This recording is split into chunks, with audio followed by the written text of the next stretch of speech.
l'enlèvement. Ceux qui ne voudront pas, je crois que c'est le moment où ils vont connaître l'Éternel Dieu. Tu sais qu'il y a beaucoup de miracles qui vont se produire maintenant. Parce que Dieu va imposer sa loi, pas de la façon dont, par exemple, les Européens voulaient. Non. Est-ce que c'est compris? Comme Dieu veut. Et ne pas nous fabriquer maintenant cette église à la manière européenne. Non. Il faut que ça soit à la manière de l'écriture. Et cette manière de l'écriture, c'est la manière africaine. Est-ce que c'est compris? Et c'est la raison pour laquelle Nimrod a eu à pouvoir s'imposer, imposer les coutumes selon Dieu. Et ça lui a prévalu de pouvoir être puissant. Dieu a dirigé par la main forte cet homme-là.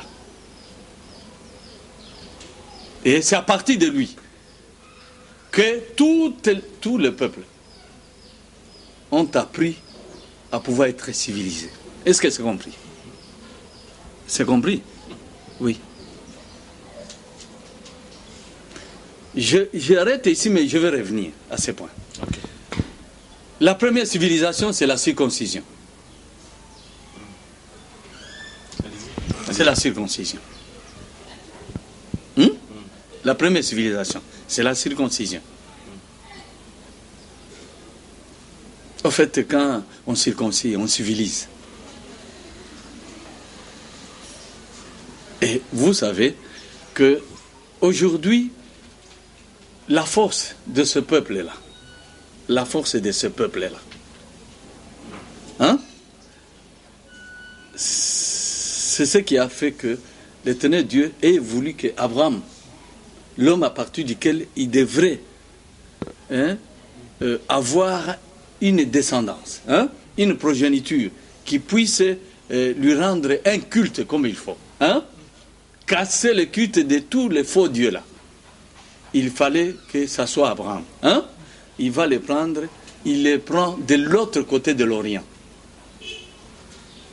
de Lourdes de Chaldée, pour l'amener ici, sur nos terres. De force, Et c'est comme ça qu'il va lui dire, ils vont être, ta progéniture va être asservie par un peuple. Ce peuple-là, c'est l'Égyptien. Et pourquoi? Pour lui apprendre. La première des choses, je peux appeler les cachets,